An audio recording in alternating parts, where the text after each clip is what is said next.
महाभारताच्या काळात निषादराज हिरण्यधनुचा पुत्र एकलव्य धनुर्विद्या शिकण्याची इच्छा मनात घेऊन द्रोणाचार्यांकडे गेला. तो दूर उभा राहिला, हात जोडले. गुरुदेव, मला धनुर्विद्या शिकायची आहे. मला आपला शिष्य बनवा. द्रोणाचार्य त्याच्याकडे पाहत म्हणाले, मी हस्तिनापूरच्या राजकुमारांना शिक्षण देतो. मी तुला शिकवू शकत नाही. तो शांतपणे परत निघून गेला. जंगलात गेल्यावर त्याने माती गोळा केली. हळूहळू एक मूर्ती बनवली. ती द्रोणाचार्यांची होती. त्या मूर्तीसमोर उभा राहून तो म्हणाला, गुरुदेव, आपण मला शिष्य केले नाहीत, पण मी आपल्यालाच गुरु मानतो. दररोज सराव सुरू झाला. सकाळ संध्याकाळ, पाऊस ऊन, सराव थांबला नाही. एक दिवस जंगलात एक कुत्रा सतत भुंकत होता, थांबत नव्हता. त्याने धनुष्य उचलले. बाण सुटला. आणखी एक. क्षणात अनेक बाण सुटले. कुत्र्याच्या तोंडात बाण बसले, पण त्याला जखम झाली नाही. तो भुंकू शकत नव्हता, पण जिवंत होता. तेवढ्यात द्रोणाचार्य आणि अर्जुन तिकडे आले. अर्जुन थबकला, गुरुदेव, हे कोणाचे कौशल्य आहे? द्रोणाचार्य कुत्र्याकडे पाहत म्हणाले, ज्याने हे केले आहे तो मोठा धनुर्धर आहे. एक तरुण सराव करत होता.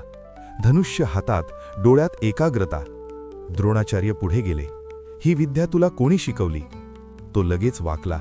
प्रणाम गुरुदेव, मी एकलव्य. आपण मला शिष्य केले नाहीत, म्हणून मी आपली मातीची मूर्ती बनवली. त्या मूर्तीसमोर उभा राहून मी रोज सराव केला. आपल्यालाच गुरु मानले. हे ऐकून काही क्षण शांतता झाली. अर्जुन बाजूला उभा होता. तो काही बोलत नव्हता. त्याला गुरूंचे शब्द आठवत होते. अर्जुना, तुला मी जगातील सर्वश्रेष्ठ धनुर्धर बनवेन. समोर उभा असलेला हा तरुण अतिशय अचूक बाण मारत होता. द्रोणाचार्य गंभीर झाले. जर तू मला गुरु मानतोस तर तुला गुरुदक्षिणा द्यावी लागेल. तो लगेच वाकला. गुरुदेव, आपण जे मागाल ते देईन.